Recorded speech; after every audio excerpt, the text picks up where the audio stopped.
Squire Toby, this grand yet rough-hewn town shall ne'er be large enough that it can compass two such souls as we.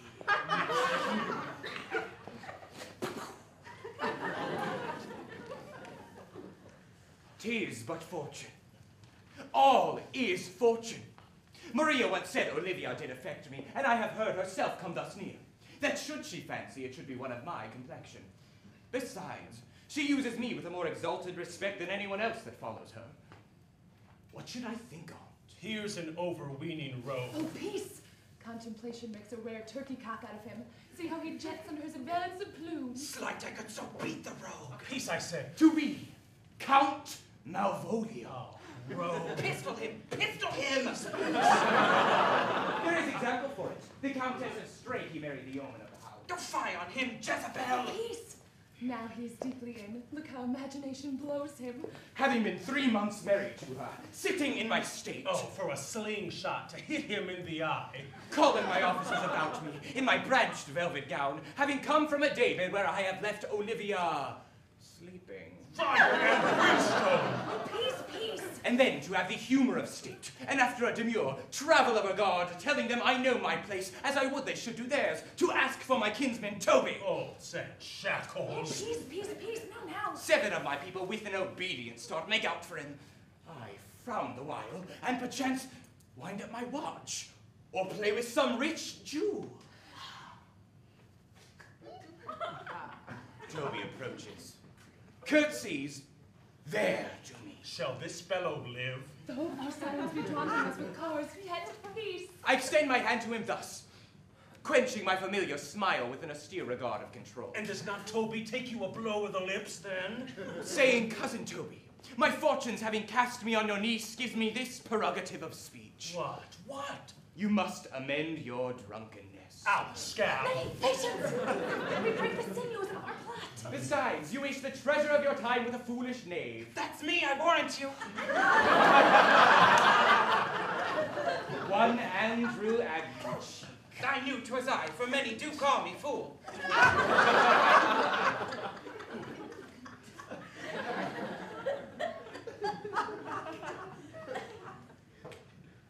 What employment have we here?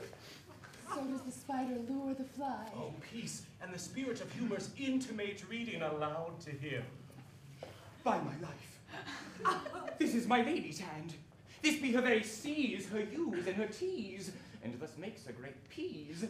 This is in contempt of question her hand. Her C's, her U's, and her T's, why that? To the unknown beloved, this and my good wishes, her very phrases.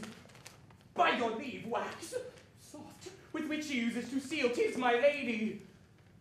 To whom should this be? This wins him liver and all.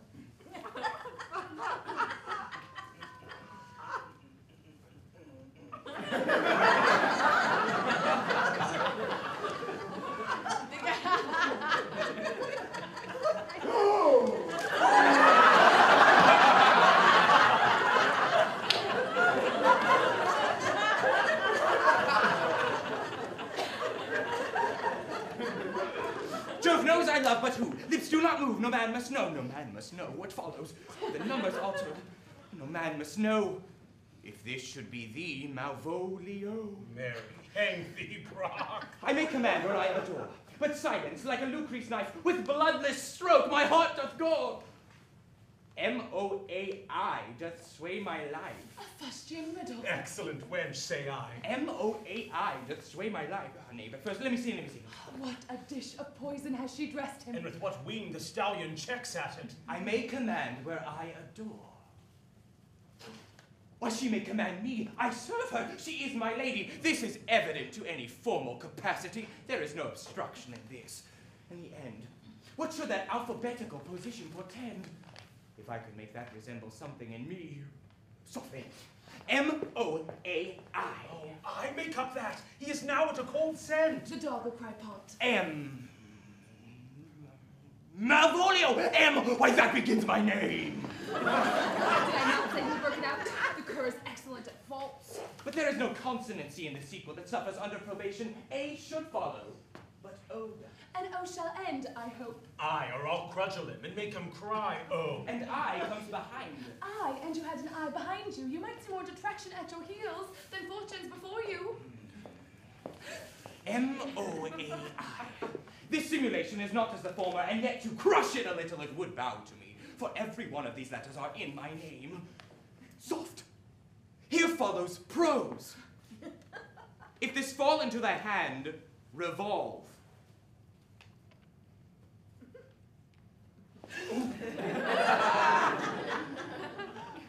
In my stars I am above thee. But be not afraid of greatness.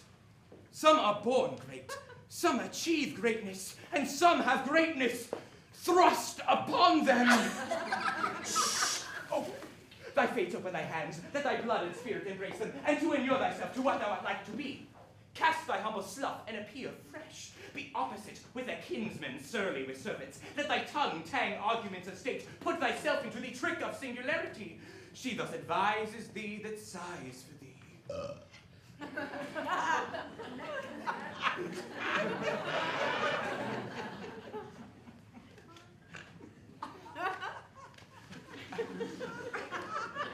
Remember who commended thy yellow stockings and wished to see thee ever cross-gartered.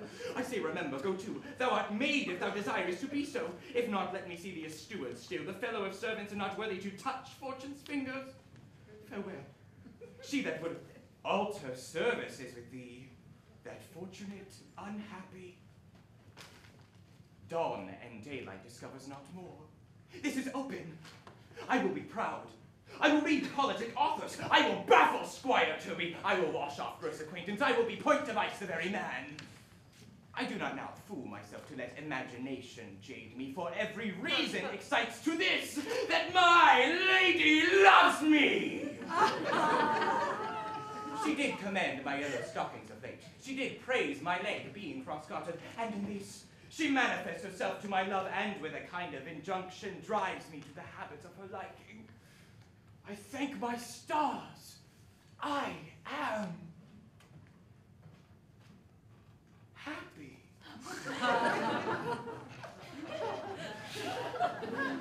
I will be strange, stout, in yellow stockings and cross-gartered, even with the swiftness of putting off. Jove and my stars be praised. Oh! Here is it, a postscript. Thou canst not choose but know who I am. If thou entertainst my love, let it appear in thy smiling. Thy smiles become thee well. Therefore, in my presence, still smile, dear my sweet, I prithee.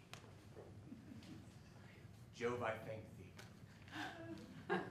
I will smile.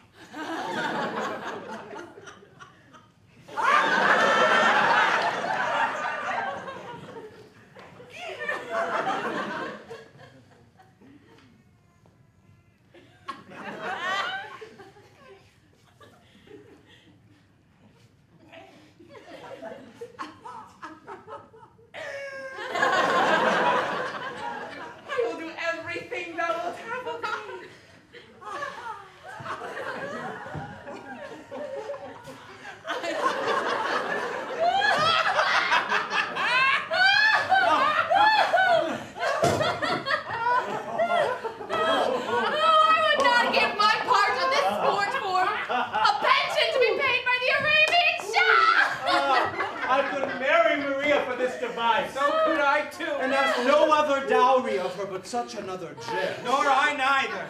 Here comes our noble gull catcher. Will thou set thy foot on my neck? Nor am I neither. Shall I play my freedom at dice and become thy bondslave? If faith or I either. Why, thou hast set him in such a dream that when the image of it leaves him, he must run mad. Nay, but say true, does it work upon him? Like moonshine with a midwife. If you will then see the fruits of the sport, mark his first approach before my lady. He will come to her in yellow stockings, and 'tis a color she abhors. He will be cross-gartered, a fashion she detests, and he will smile upon her, which as of now will be so unsuitable to her disposition condition, being addicted to a melancholy as she is, that it cannot but turn him into a notable content. If you will see it, follow me. To the gates of Tartar, my most excellent devil of wit.